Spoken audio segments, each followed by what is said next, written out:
We stand against totalitarianism, particularly imperialist expansionist totalitarianism. We are for democracy and human rights, and we are for a worldwide prosperity that only free economies can give, and the pursuit of human happiness that only political freedom allows. Welcome, James, to my very first show. I'm very honored to have you as my guest, especially given what we saw yesterday with Tucker Carlson and Megyn Kelly interview. It's just getting much worse, isn't it?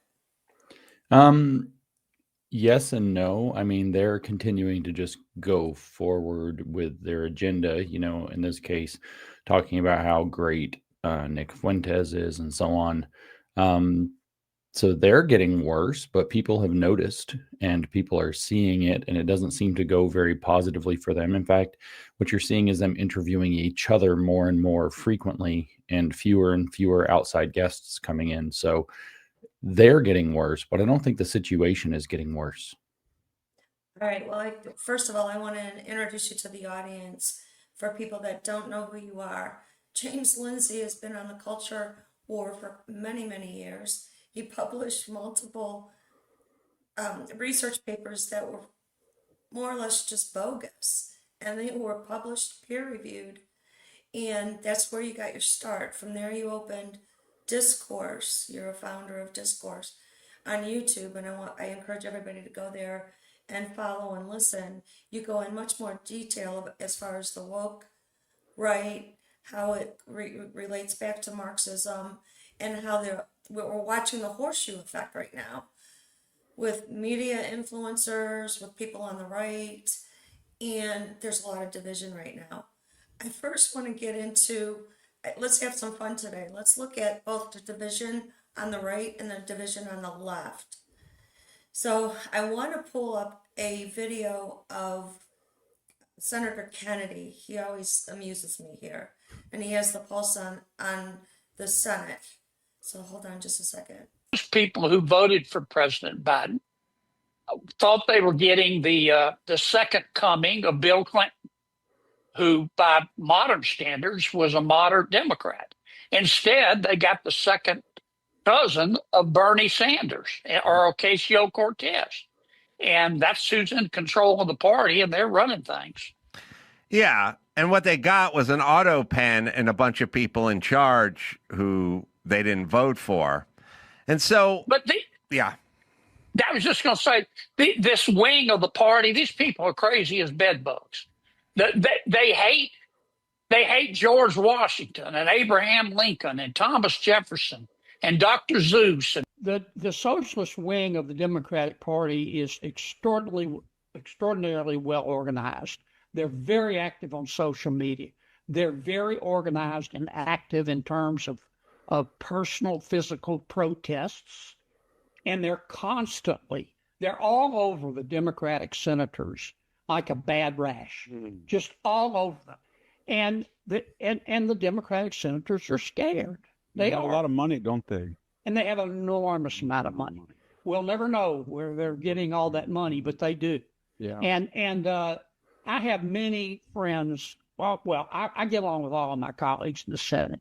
I know many Democrats who don't believe in all this stuff, but they're scared to say anything. And Senator Schumer is petrified.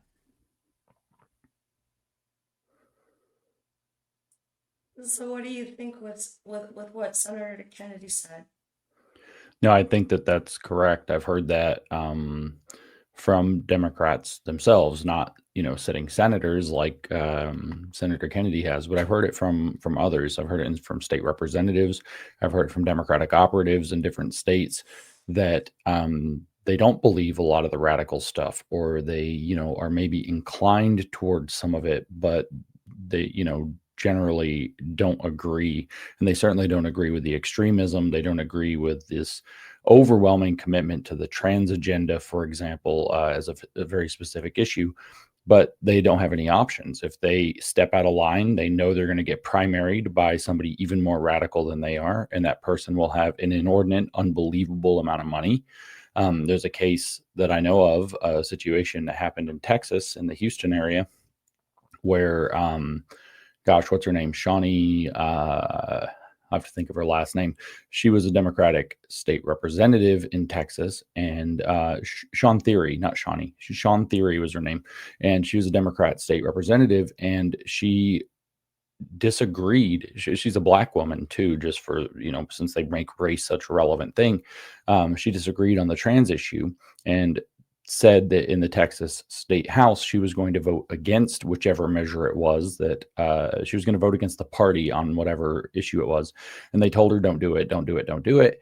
They told her if she did, that she would be primaried. And then this is just a state house race in Texas. This isn't like a federal race. This isn't a gigantic, senatorial race. This is a state house race in Houston.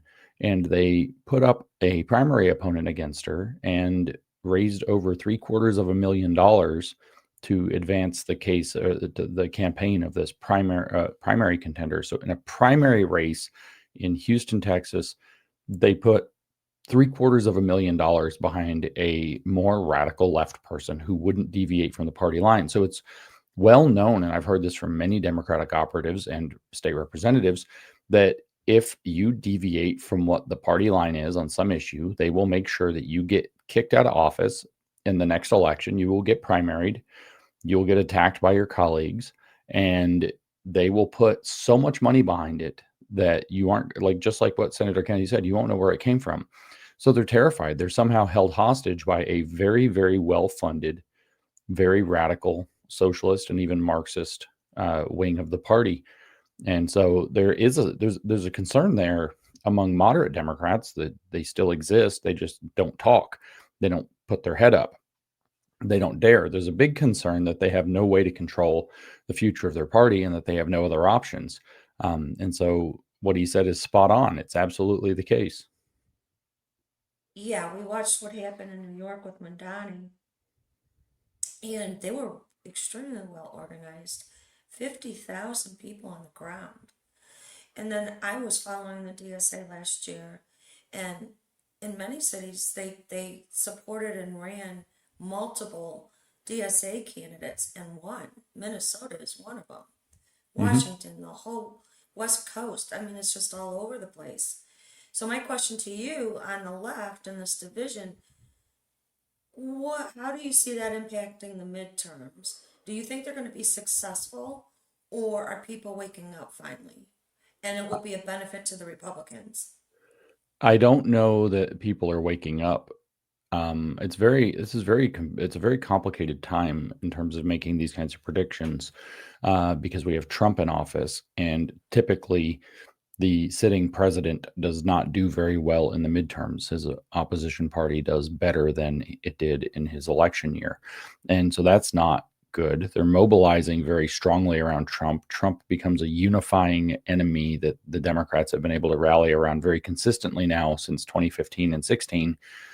So they might be able to maintain the unity. I don't think the party is going to give an inch, but we do have this resounding concern, which again, I've heard from multiple Democratic operatives directly, which is that this DSA controlled wing that, Zoran Mandami represents, is one model for the future of the Democratic Party. Then you kind of have this standard woke squad category. And then you have kind of these other Democrats who are largely held hostage, but have their own different agendas, who can't say or do anything against these more radicals. And there's a big fear that the Democratic Socialists are basically going to pull off an effective coup of the Democratic Party. But on the other hand, Mandami didn't do well enough in the New York election comparatively. And if you look at it as kind of a A/B test, what happened in New Jersey and what happened in Virginia in particular shows that the Democrats are having more electoral strength and electoral success with a more moderate line that pretends that they're not woke anymore. And we did see information that reflects that that's a trend in that party as well just recently, which was that a lot of people in the 2024 election that are Democrats voted for Trump because they think that their party is off the rails. We see that the Democratic Party has its lowest approval rating ever, and maybe I think I heard that it's the lowest approval rating any political party in America has ever had. And so they're not. That's correct. The population is not happy with what the Democrats are doing. But on the other hand, the question is really going to be the way that the nature of the politics work out is, are they so unhappy with the Democrats that they're willing to support Trump's agenda, which is people have been very effectively mobilized against, and a lot of people are actually running away from. And usually the deck is not stacked in the favor of the sitting president's party in a midterm. Okay, so we're going to move on to the division in the Republican Party, and we'll talk about the midterms on that, and potentially, are they going to be effective or not? So I'm going to pull in right now another video of Megyn Kelly. She interviewed Aaron Maté. You know who he is, I'm sure, right? I do not. Oh, he is a former Gray Zone. Oh, yeah, I do know. Yes, I do know. Yeah, Canadian, worked at The Intercept, has been on Democracy Now!, been on favorite for Al Jazeera, far, far left. So Yeah. I'm going to pull in this video here. Hold on just a second.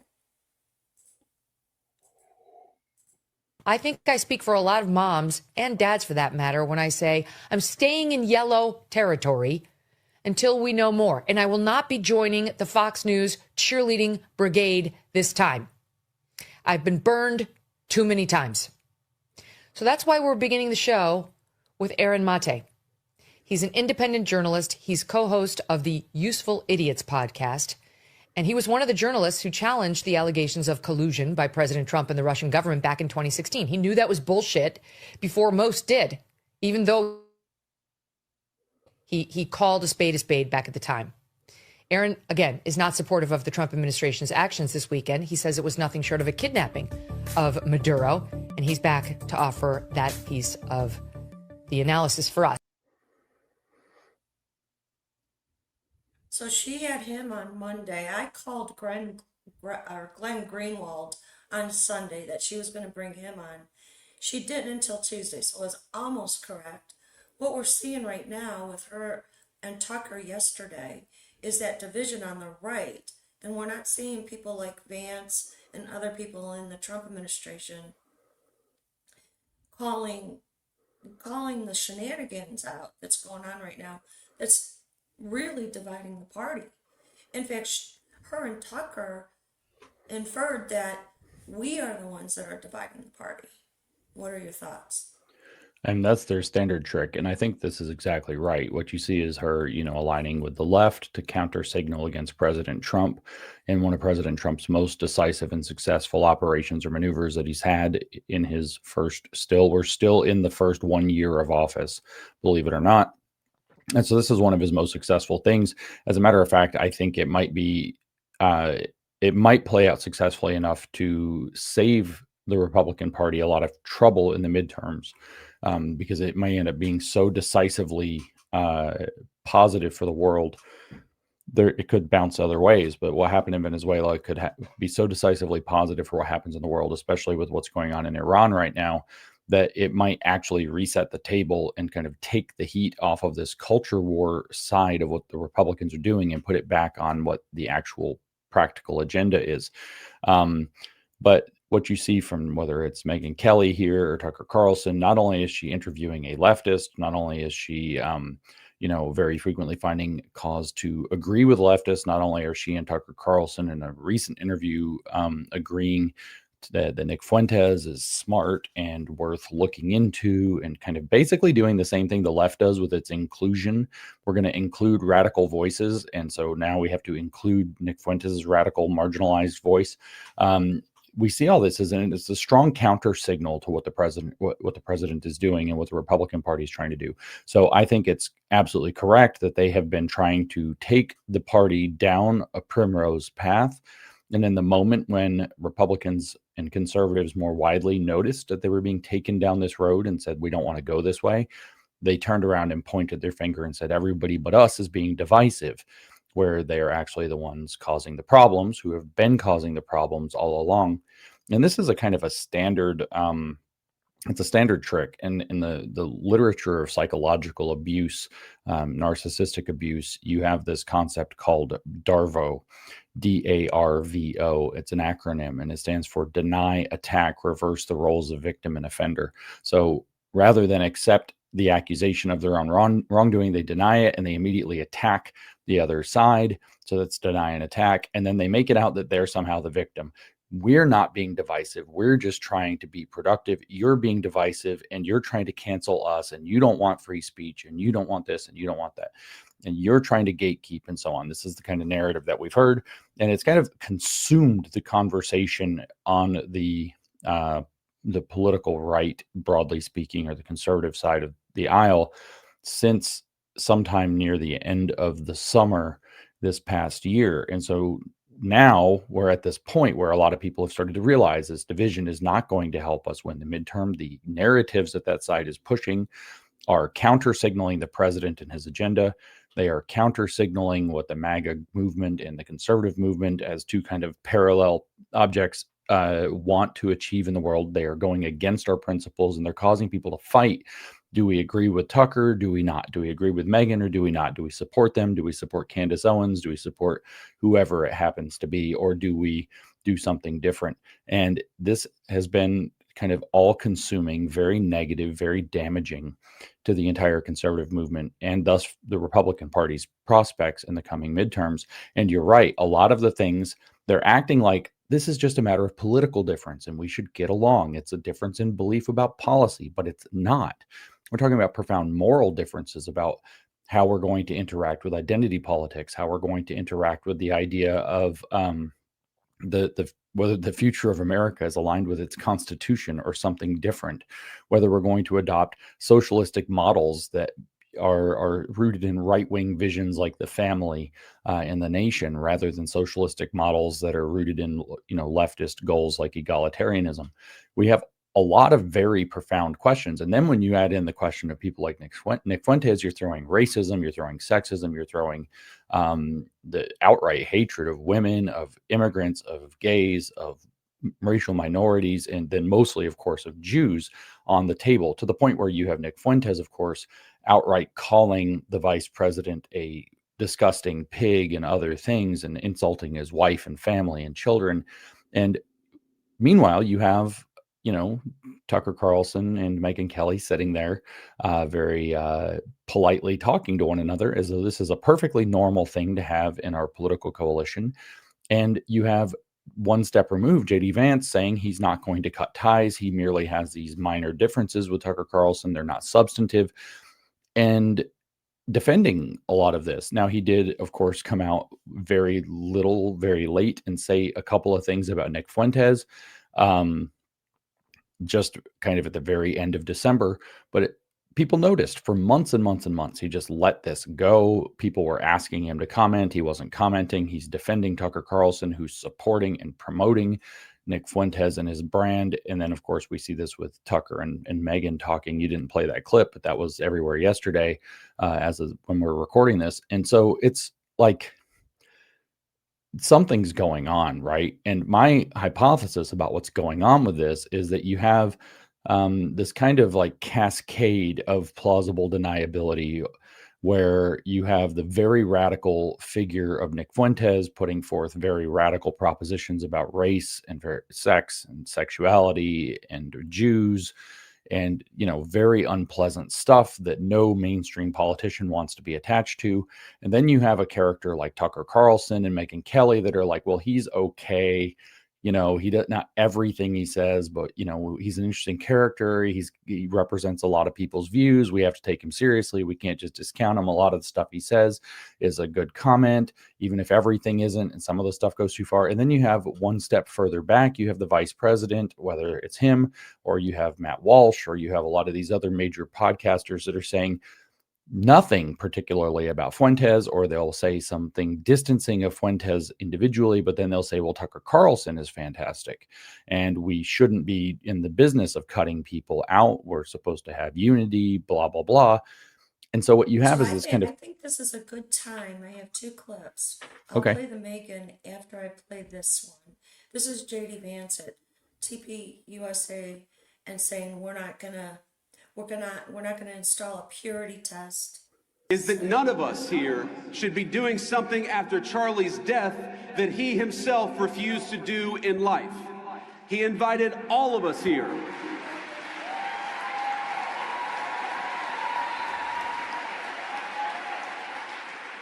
Charlie invited all of us here for a reason, because he believed that each of us, all of us, had something worth saying, and he trusted all of you to make your own judgment. And we have far more important work to do than canceling each other. We have got to build, and President Donald Trump is a builder. Your comments, the purity test, we gotta build. And then he said, I will not condemn anybody in the Conservative Party. That wasn't part of that clip, but he did say that too in the speech. Yeah, well, I mean, it's just what I was saying. It's this cascade of plausible deniability. So what he's ultimately defending there are the people that Ben Shapiro specifically called out by name, which were people like Candace Owens, Tucker Carlson, Megyn Kelly. I think he had a fourth one. Nick Fuentes is definitely on there. So those four for at a minimum. And so Ben Shapiro called those people out, and what happened was the vice president counter-signaled that without actually getting into the nitty-gritty. So he has this layer of plausible deniability about himself, and he tried to couch it in a principle that everybody there would agree with. We have Turning Point USA, that was obviously Charlie Kirk's organization. Charlie Kirk was obviously murdered last year, and therefore yes, and which is also this is a situation in which, there's going to be a lot of emotional resonance. What would Charlie have wanted was a very key theme.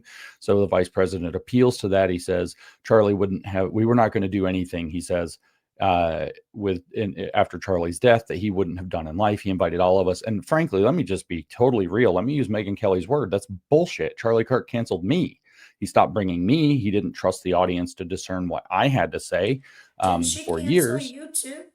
Yeah, I stopped being invited to anything Turning Point USA did as soon as I started talking about the woke right. Charlie thought it was drama, didn't want to have it on his stage. Charlie and I maintained a friendship, but I never went back to a Turning Point event after that.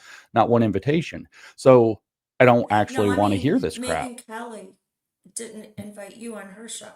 I mean, this is a complicated story from a long time ago. Megyn Kelly did cancel me. I mean, literally cancel me in the sense that I was scheduled to go on her show, and then that morning she sent an email and said, something has come up. You can't come on. She said, the news cycle is too complicated. We'll be back in touch with you in a few days and we'll reschedule. And then that never happened. And when I followed up, I got no replies.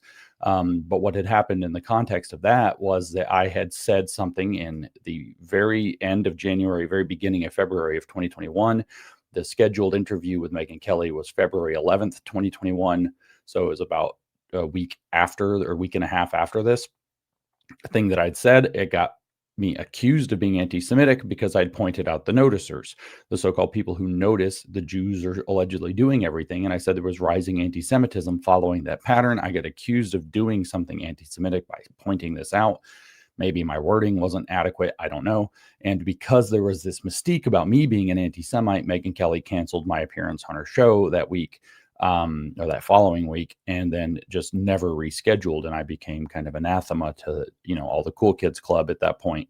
Tucker Carlson his office had reached out a couple times before that to have me on the show. I never had done it. And then that never showed up again either. So I'm not exactly sure what the context of that was, but certainly it was on the accusation that I was blaming the Jews for causing anti-Semitism that then I was plausibly anti-Semitic, that Megyn Kelly didn't want to be associated with my friend. Didn't she? She does it repeatedly. She does it almost every show she has now. Yes, it's kind of funny for me. So I have a unique kind of perspective on a lot of these issues about this right-wing cancel culture because these people are liars. They're absolutely hypocrites and liars. And I am a firsthand experiencer of a lot of it. And I try to stay politic and not bring it up and not get into that kind of stuff too much. but it's just flagrant BS. And, these people are skanks. They're scum. They're liars. I agree. There's just a couple really brave people. You are one of them.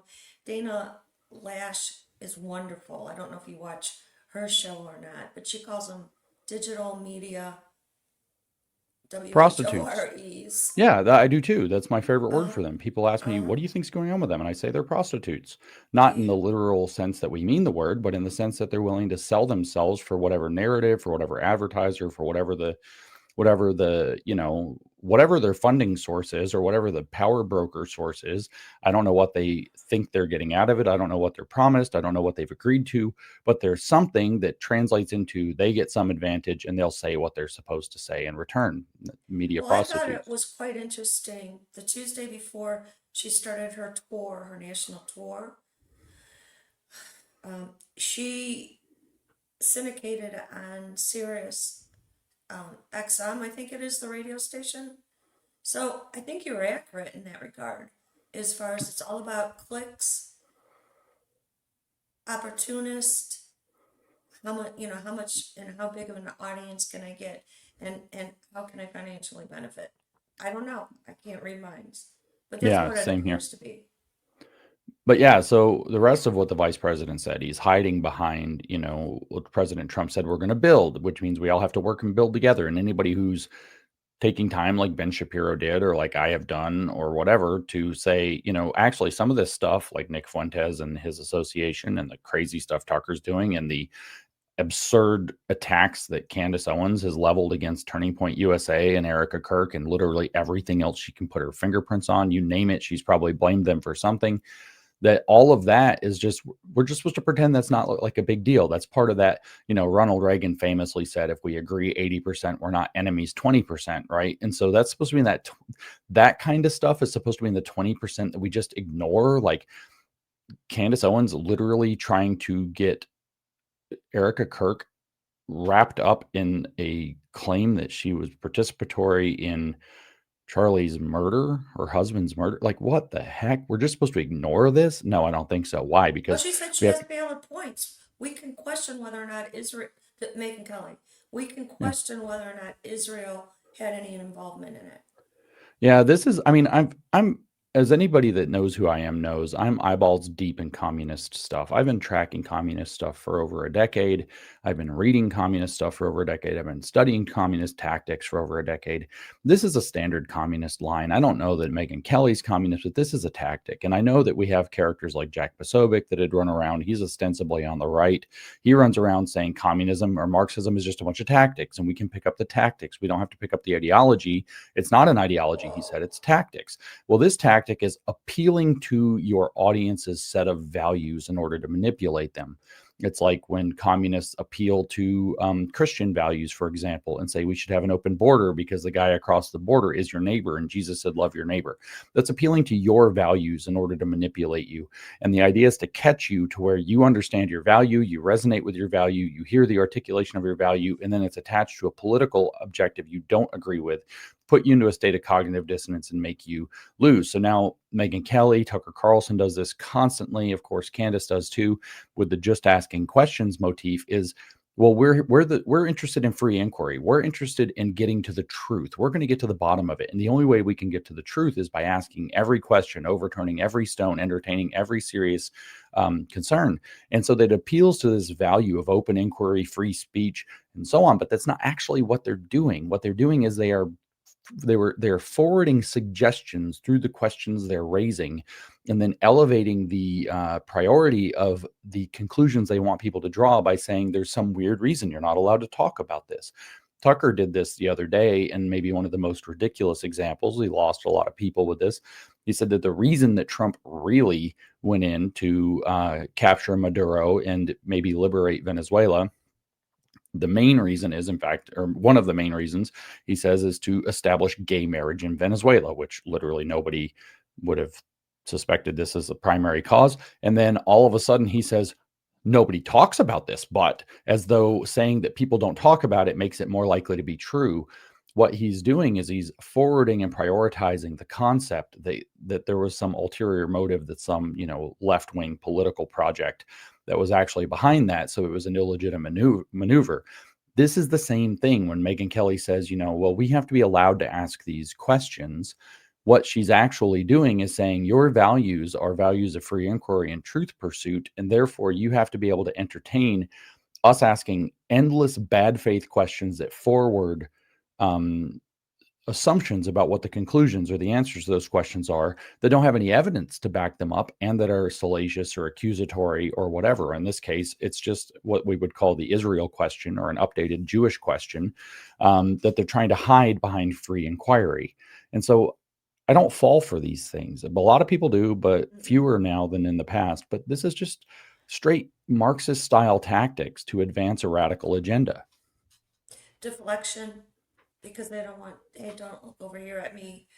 So, I'm really concerned as you are as far as the midterms. And I'm seeing all kinds of different, and I hate to use identity groups, but I'm seeing what's happening on the ground in respect to the conservatives. So I want to play this next video. It's an individual that I watch on YouTube. His name is Todd Thinks. Just a second. I'm going to tell you right now, if you're a Todd Thinks, if you're a person who respects what we're doing here, this woman should never, ever, ever be looked at with respect again. I'm going to pull a whole Kendrick Lamar and I'm going to put in I might even name it the Megyn Kelly category. They not like us. I don't rock with you. He's awesome. He's a Christian black conservative. I watch quite a few different Christian conservative YouTube channels, and at least the conservative blacks are not happy either. And that's my big concern, because Donald Trump, for the first time since probably the 1960s, has gained a large percentage of at least the male conservative blacks. Are you seeing the same thing? Yeah, he's picked up also a lot of women. He's actually picked up a lot of people who are registered Democrats. He's picked up actually a not inconsequential number of conservative Jews. He's picked up a ton of people in different a truckload of Hispanic voters, actually. He has this incredibly diverse and supportive coalition. And what you see with this behavior, the stuff that people like Megyn Kelly and Tucker Carlson and so on are uplifting, is a kind of identity politics that makes them, at the minimum, feel uneasy or unwelcome. And it's not necessarily, okay, so Tucker elevated the Nick Fuentes, and Nick Fuentes has some white supremacist views, so therefore, it's not that these conservative black guys are going to be like, oh, well, I'm out over that. What they're going to be demoralized by is watching Megyn Kelly defend this, and then watching the vice president, defend this, and watching the Heritage Institute defend this, and then watching, tons of other people just kind of truck along in line behind and defend all of this, support all of this, and say, we need unity more than we need moral principle and clarity. And that's where you start to look at this and say, okay, if it was Tucker Carlson or Nick Fuentes or Megyn Kelly or a couple of people, like, fine, you get some, maybe Fuentes is a bad apple and you get some bad apples, and we put a box around the bad apple so it doesn't rot the rest of the bunch. But it looks like the bunch is actually very interested in the rotten apple. And you start thinking, holy crap, maybe the whole party is like this. And then what you see is, there are like congressmen and whatever who are against this. They know it's bad for their elections. They know it goes against their principles, and they don't say a damn thing. They don't say a word. Why do you think they don't say a word? The exact same reason almost that the Democrats don't, that we already talked about. They're not captured necessarily by big money donors, or most of them aren't. They're captured by audience. They're looking at, like, oh my gosh, what are the trends on social media? Where are the numbers going? How's it going? And what they're mostly appealing to, from what I hear on the Hill, most of the staffers, I think the average age of a congressional staffer right now is under 25 years old. It's the youngest class of staffers they've ever had. And so these people are young. They're kind of radical in many cases. They're very online people. And so, they're looking and they're like, well, this stuff's blowing up and that stuff's not. And so they're scared that they're going to get primaried by a more radical campaign. Like you can look in Florida where you have this con artist and idiot, James Fishbeck, that's claimed he's running for governor. He's got like 2% of the vote or something like this. And then you got Byron Donalds, who's obviously polling quite well in the Republican Party. But online, if you look at their numbers, Byron's always getting attacked. Byron's numbers are kind of normal numbers. And then whatever reason, this Fishbeck guy has crazy high numbers. He posts something very radical, very objectionable, and his numbers are really big. So because of this kind of, Dan Bongino just called it, digital astroturfing. That's a good term for it. Yeah. Now, because there's this digital astroturfing phenomenon, because you have the bot farms and you have the coordinated server groups and you have the chat groups and you have whatever else that are making sure to create algorithmic velocity for these characters and to stack the deck, the numbers are all kinds of out of alignment with reality. But when you have a group of staffers informing a group of congressmen that this is where the winds are blowing and they don't want to lose elections, they all of a sudden are like the same attitude that we see, whether it's from Heritage Foundation or whether we hear from Megyn Kelly with her very politic statement that she made about Fuentes to Tucker, which is that, well, maybe we don't agree with these guys, but we don't want to lose them. We don't want to alienate them. We don't want them to fall off. It's too much energy, too much activity. The Heritage Foundation has this idea like the new right is here. Trump spoke to them. They're awake. We have to kind of incorporate some of that. It's just where the conservative wind has blown. So we have to incorporate some of it. And again, it's, this political expediency and being more important than principles and values. And that is the thing that's demoralizing, that's going to cause your voting coalition to start to fragment. And I can't tell you how many people I've heard from. I mean, it's got to be in the hundreds. I don't talk to enough people to get it to the thousands, but I bet you it's an inordinate number of people who are there. Based on what I watch on YouTube, it's a lot group of people that are really concerned right now. Yeah, and let's be real. First of all, turnout's going to be worse in the midterms, especially on the conservative side of the aisle. It's going to be worse in the midterms than it was in 24. So you're already going to see a decrease in the proportion of conservative voters. You can say whatever you want about the Electoral College. It's not relevant in the midterms. President Trump won by 3 million votes, right? So 3 million out of about 70 million that total voted for him. If you shave off that many, you're talking about an electoral bloodbath. If you get 3 million conservatives who say, I'm staying home or I'm voting for Democrats for the first time in 10 years, you have a major problem on your hands. And I think this is time for me to jump in on the purple voters, if that's okay with you. Yeah, of course. Yes, I have a video in regards to purple voters. So hold on. I don't know, guys. I'm sorry that I'm going against the grain today. I have concerns for the Republican Party, and it involves not condemning extremism from the fringe that's going to lose moderates. And you could sit there from the right and say, we don't care, you're new to the party, but everybody knows you need swing states for a reason. So just if you don't even care about the evil shit that the fringe on both sides are saying or doing, one would think you would care about being successful in the elections, and you're not going to be if you can't say something as simple as misogyny is wrong, racism is wrong, anti-Semitism is wrong, sexual violence is wrong. That's alarming. I think I am watching it be weaponized by the left very effectively, and we have no counter argument. Yeah. She nails it. Julian Michael nails it. Yeah, I've been saying that for a very long time. And if you go talk to normal people who don't spend all their time in right-wing bubbles online, kind of a right-wing, almost like political cult online, if you talk to people outside of that, they're like, what is this crap? I'm not voting anymore. Or I've heard this exact sentence so many times it shocks me. Something to the effect of, I swore that I would never vote for a Democrat again in my life after what they did to us in 2020 with everything that happened with all of that. And you know what? I'm looking at Democrats now. Here it is, just 5 years later, 6 years later, and I'm looking at the party I swore on my life I would never look at again because they're so frustrated. And she said it exactly right. It isn't the fact that it's happening that's scaring people off. It's the fact that there's no clear condemnation being done. That, for the party that screamed build that wall behind President Trump in 2016, talking about keeping illegal immigrants out of the country, they're not willing to build even a fence to keep some really toxic ideas out of our set of visibly core principles.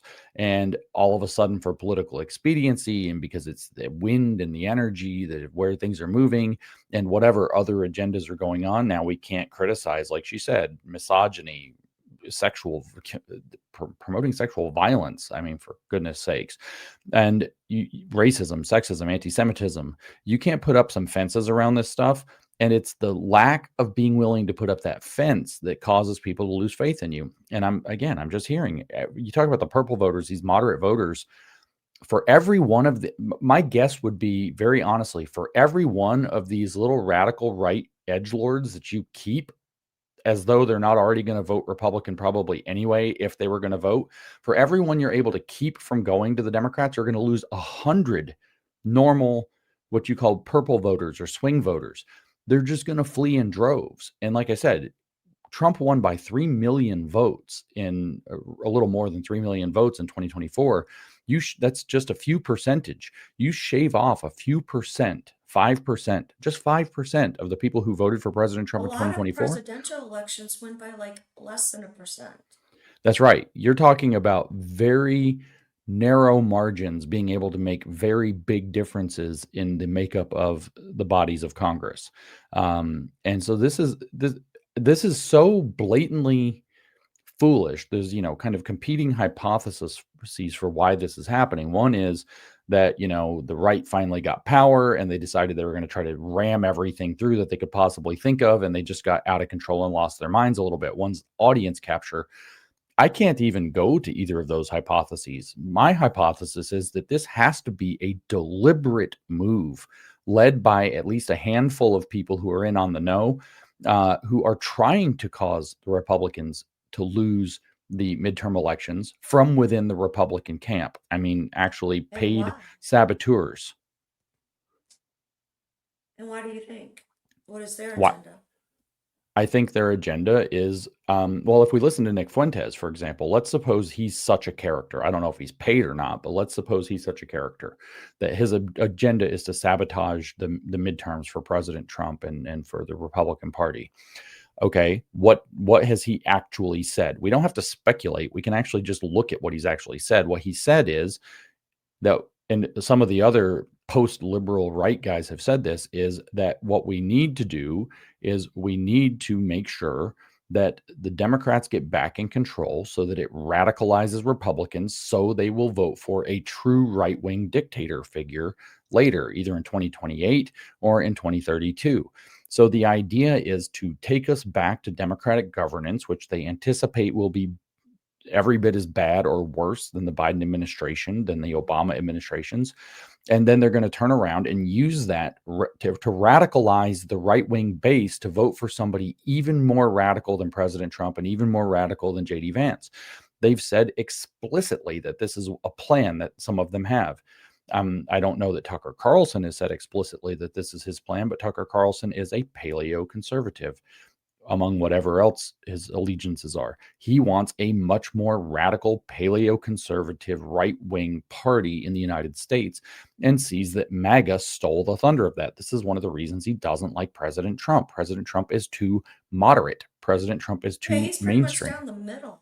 That's right. Therefore, if you want a radical right and you have happy people who are, President Trump is delivering on his agenda and people are saying, holy crap, this is what the Republican Party needed to be. This is the energy that resonates with Americans. This actually could make America great again. Then you're never going to get your radical right party. So what you have to do is convince people that President Trump's agenda fails, that it's actually not working. And then in the end, it couldn't deliver. So you get a bunch of Democrats in the House and in the Senate in the midterms. Therefore, he's pinned in. He can't complete his agenda. A lot of stuff ends up halfway finished and reversed, and he fails. And you say, see, President Trump wasn't hardline enough. He wasn't strong enough. He wouldn't go far enough. You hear this rhetoric. I've heard this from R.N. McIntyre. I've heard it from Curtis Yarvin, some of these post-liberal speakers and writers that are saying things like President Trump isn't doing 1% or 2% of what he would need to do to solve the problems he's there to solve. So he's not going nearly far enough. And you hear that rhetoric all the time, not going nearly far enough. So they make President Trump fail. They say President Trump failed because he didn't go far enough, and they radicalize a base to elect somebody who comes in sweeping in as a demagogue to say, I will fix it. I saw where President Trump failed, and I will make it work. I'll go far enough. I'll go too far if I have to. Great. I think it's time that I bring in this next video, because you mentioned Tucker Carlson, and this is from him interviewing Megyn Kelly yesterday. For Israel or not. And on top of that, you can even stand up for Israel, as I have. You also must not just condemn, but defriend anyone who is raising questions about Israel. It's important that that other person be excised from polite society, be ostracized, that you join us in our messaging to tell the world that they're terrible, they're evil, they should be out of polite society. And no, we're not calling for cancellation. No one's calling for cancellation or deplatforming. Just stop. That's not what we're doing. We just don't want them ever to appear at a Turning Point event again. We just don't want them ever to be invited to CPAC. We just never want to see them at a White House event.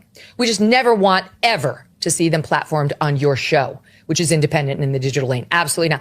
So it's fine. They technically they can exist in the ether with a microphone. That's fine. We're not anti-free speech, but we just need to pressure and cancel everyone around them for continuing a relationship with them.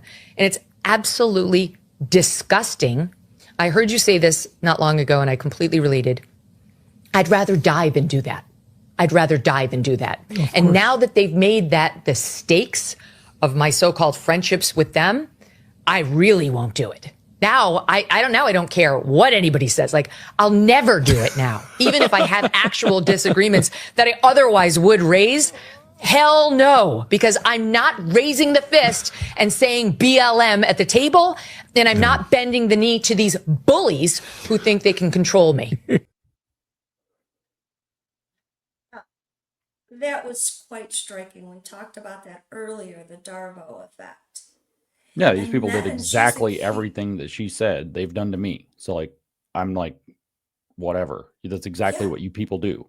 Like, do I need to dredge up some of the text messages some of the people in their network have sent privately to people accusing me of things to try to get them to not invite me to events to prove it? Like, what are we talking about here? Like, there's some really dark stuff. Do we need to bring up some of the things that some of their other, we'll call them PR assets, have done to try to smear mine? Like, come on, this is what she just said she will never do is exactly what they do. It's literally the iron law of woke projection never missing. So I'm sorry. They've done this to me. They've done this to Seth Dillon. They've done it to other people who've stepped out of line. Look at the way Tucker Carlson has talked about Seth Dillon, for goodness sake, while he sits there and laughs and pretends he's in agreement with what Megyn Kelly's fake bold stance and bravery she's having there.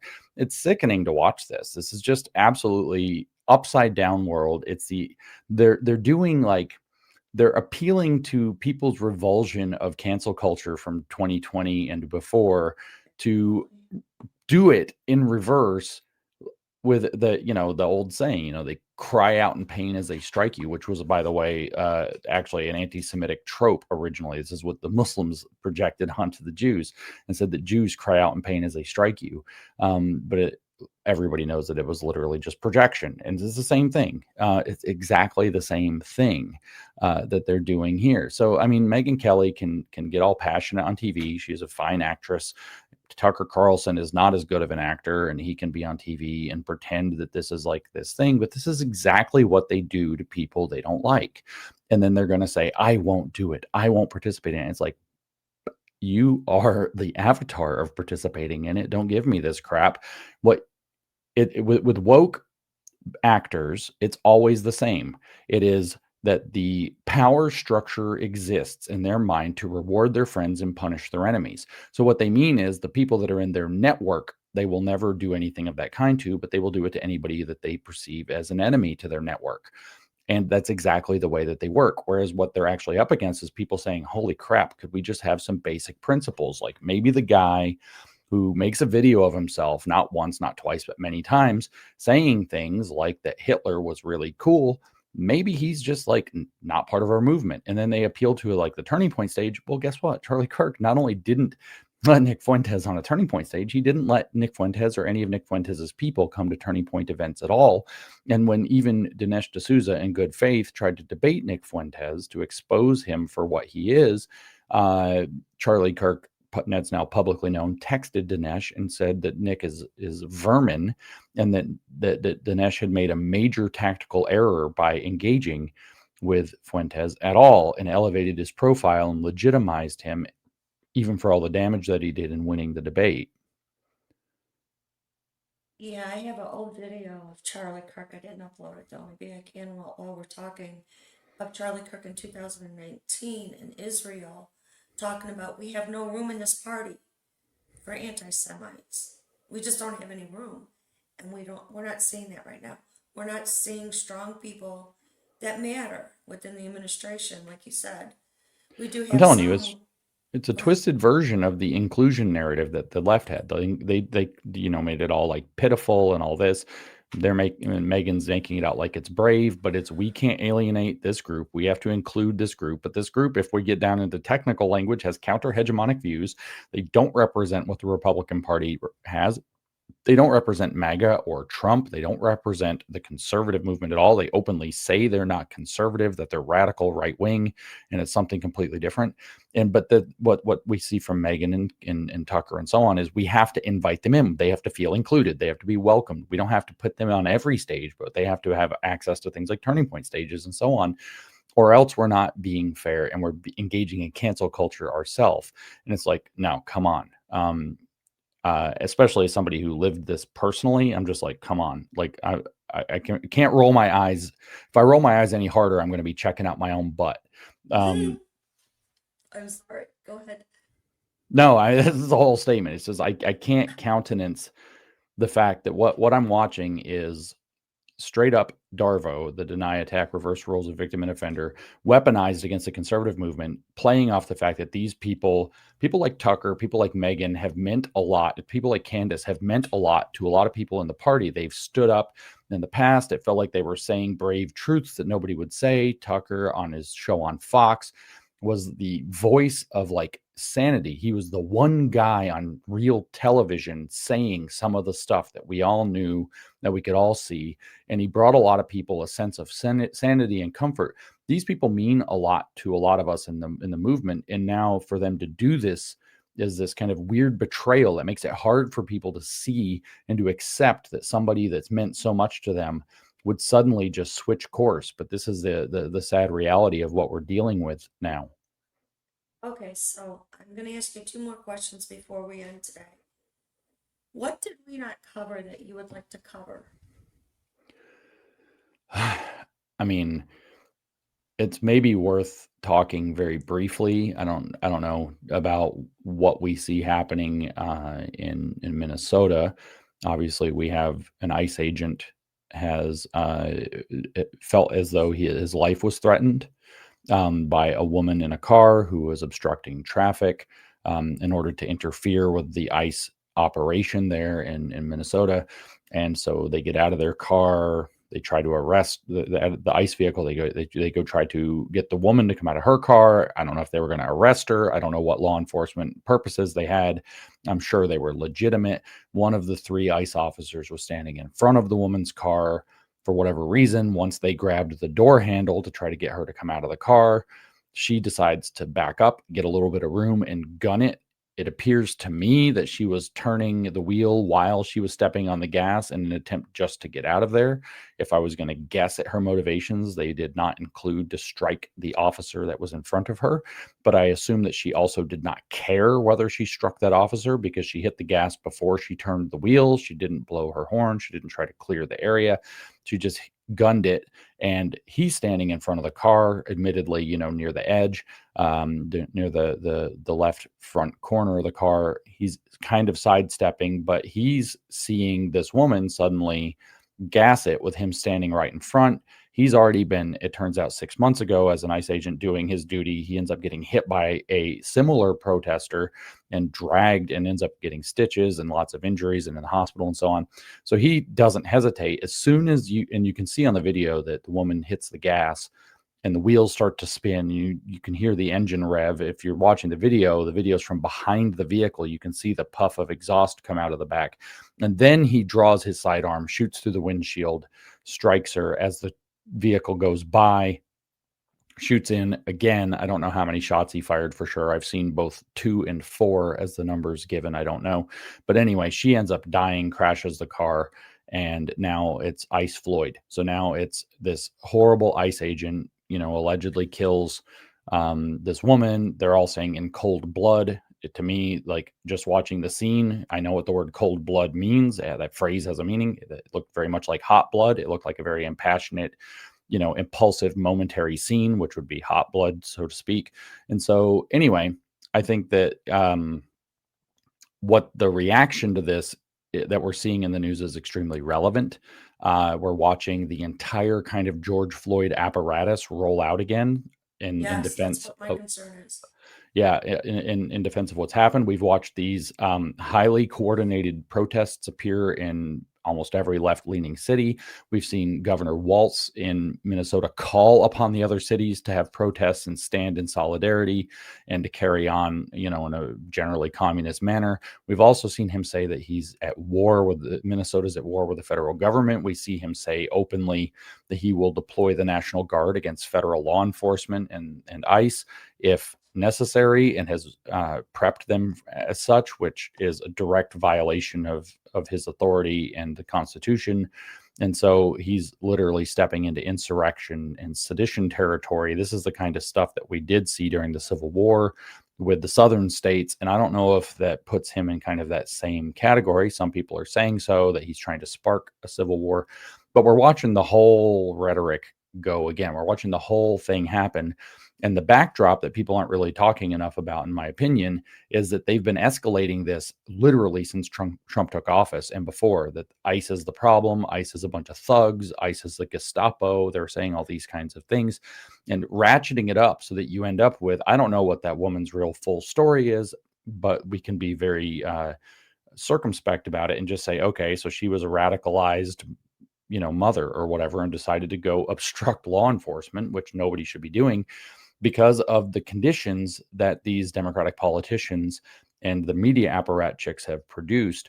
And what happened was they were able to stoke up citizens to do something with law enforcement that caused the law enforcement to have to react in a way that they're now trying to capitalize on to do a mass line, to ICE Floyd, a lot of people are calling it immediately, to try to transform fundamentally the nation, to get Kristi Noem impeached, to get federal law enforcement and ICE out of Minnesota.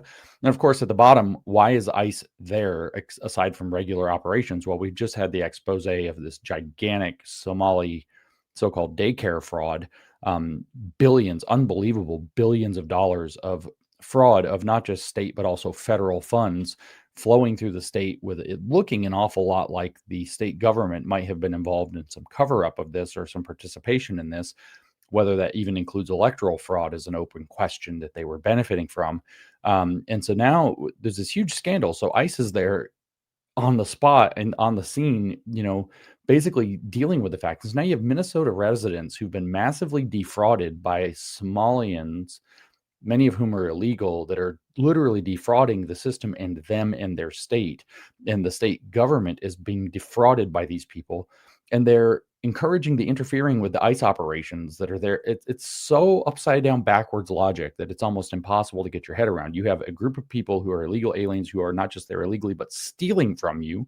It gets exposed. And then they ratchet people up to come attack the law enforcement that's dealing with the thieves. It's just unbelievable what's going on there. But the typical thing, ratchet people up, try to get them to do something dumb, wait till law enforcement has to deal with somebody doing something dumb and illegal, find an ugly and somewhat ambiguous scene, promote the crap out of it as though it's the law enforcement officials being absolutely out of line, absolutely inappropriate, and then try to ride this thing into the sunset to have another, massively transformational political campaign like they did in 2020. And I think that this is a hugely important thing that's happening in the United States right now that is very indicative of where we are as a country. If the left falls on its face with this, and if Trump is able, or the federal law enforcement is able to find a way to deal with this in a satisfactory way that doesn't further escalate tensions, then we can say pretty concretely that the radical left has lost its authority, its capacity to generate authority and political authority in the United States.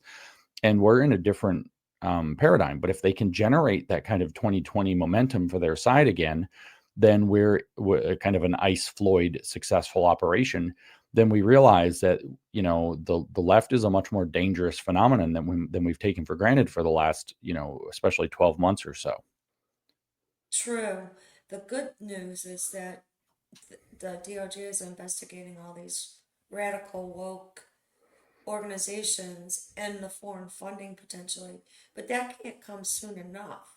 That's right. We don't have that information yet. That's right. So in the meantime, what's going to happen? That's my concern.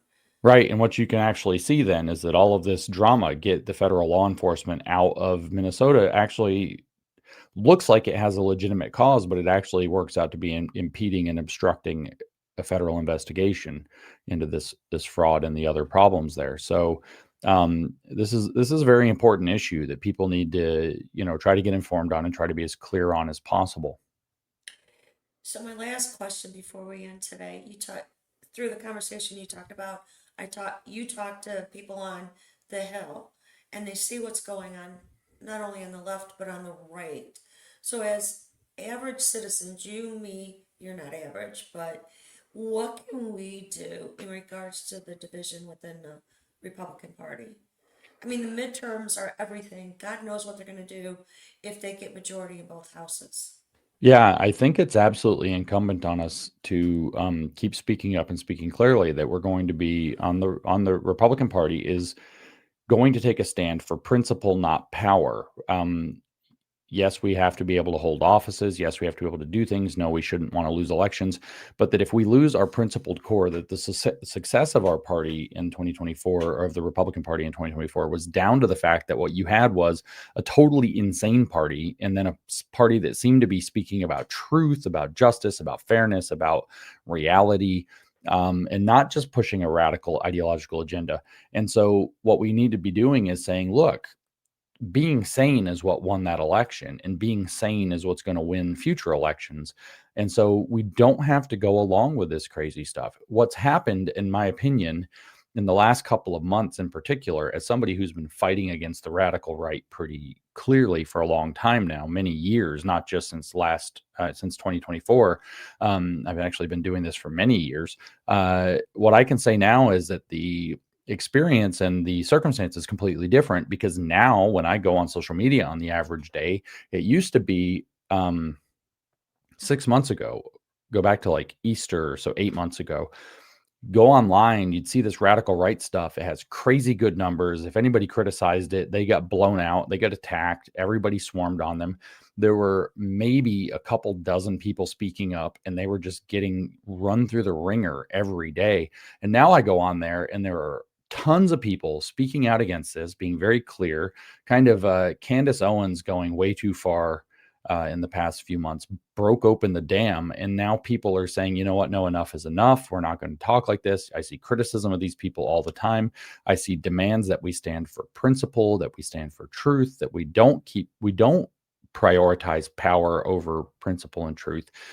And this thing, it's a completely different environment in just the last 3 months. So what I say, to your question, what I say is that we all need to be doing this. More people, more normal people need to stand up. And it doesn't actually matter if they're Republicans or if they're conservative. You have a lot of normal Democrats right now who are in the same kind of situation. They see what's going on the radical left. They see what's going on the radical right. Liberal, that's what it is. That's right. And if people would just open up and say, look, no more of this crazy radical stuff. If we're going to have debates, we'll debate policy. If we're going to have agreement where we set the differences aside, those should be policy disagreements. But when there's a profound issue of extremism and moral difference, then no, we don't compromise on that. And I think that this is actually the winning strategy. So what normal people do, sure, you can also reach out to your congressional office or your state representatives' offices and tell them what you think about this issue, get them on board so that they're not just listening to their 23-year-old staffer and what that guy's finding online. Actually reach out and say, you're very concerned about this and all the things that are happening. It will make a difference. But you also can join, like you have been, but people can join in and speak up online and join in so that the people who are standing up against the radicalism and the insanity that we're seeing from people like Tucker Carlson and Megyn Kelly right now, the people standing up to it should be the louder, more prominent voice so that we start to see that shift. And those staffers are not going to be able to convince those politicians that this is where the wind is that the wind is blowing in the direction of appeasing the radicals. So speak up, call your congressional offices, tell them you're concerned about this issue, try to get clarity about what your principles are and speak up about those. Stand for principle over political power and expedience. Don't think in terms of, this gripping fear that if we don't everybody, like you hear, the left is very dangerous. So everybody on the right has to set aside our differences and work together. Well, some of these people, whether you want to say they're on the right or not, we can't, they're going to drag us down. They're an albatross. They're not a credit to our team. And so being clear and forthright on this, I think is absolutely crucial. And we have almost a year. We have about 10 and a half months until the midterm right now. We have a lot of time to do, actually 11 months almost. We have a lot of time to where we can sit down and really make a case for a principled party that continues the winning, and also stand behind President Trump when he's make it visible instead of all this counter signaling that the stuff he's doing right now might have literally world history changing ramifications, and making sure he has that. With Iran right now. Well, yeah, the thing that's the only other thing we didn't talk about this. What's happening in Iran right now is maybe the most important thing happening in decades in the world. If what's happening is what it appears is happening, which is that the Islamic regime is being thrown out, and Iran is returning to what it was before it got taken over in 1979. This is between Venezuela and Iran. I mean, this has global implications for Russia, for China, and for all the adversaries of the United States. So this is an enormous, enormous deal. And so supporting President Trump when he's making these maneuvers, not going along with the counter signalers or getting caught up in that, is also very beneficial. And again, let your state representatives know, let your congressional reps know where you stand and where you're concerned about these issues. I promise you, they're not hearing enough about it. Well, the people on the woke right, libertarians, whatever you want to call them, the enablers, the useful idiots, the ones that are intentionally doing this for one reason or another, it's all about the oil. We're imperialists now as far as America. They don't understand the geopolitics. And if That's they right. don't understand the geopolitics, at least on a 30,000 foot level, then don't speak up about it and make those stupid comments. I mean, I'm hearing people like Megyn Kelly and Dave Smith and all the other people. It's all about the oil. That's not it. I mean, that's part of it, right? But it has to do with with Hezbollah and Venezuela, with CCP funding their infrastructure, including satellites right in our backyard to gather intelligence on America. It has to do with China and rebalancing the world axis of good versus evil. That's right. Yeah, absolutely. Well, we're going to end now, James. So I just want to thank you very much. I'm very honored to have you here as my inaugural guest, and that's quite a stark difference if you compare that to Megyn Kelly's first guest, which was Glenn Greenwald. Well, Of all people. well, I of all was going to people. play a video, but I decided not to, about the scandal with him. So we're just going to leave it at that. I want to thank you again. Have a great day. I hope you come back. This was really enjoyable. Thank you for agreeing. I'm sorry for putting you on the spot, but you and I have been watching the same thing, and we've been pretty loud about it. And I agree with you. We need to start being even louder. Yep. Thank you very much. All right, take care. Thank you. History shows that it is precisely when totalitarian regimes begin to decay from within. It is precisely when they feel the first real stirrings of domestic unrest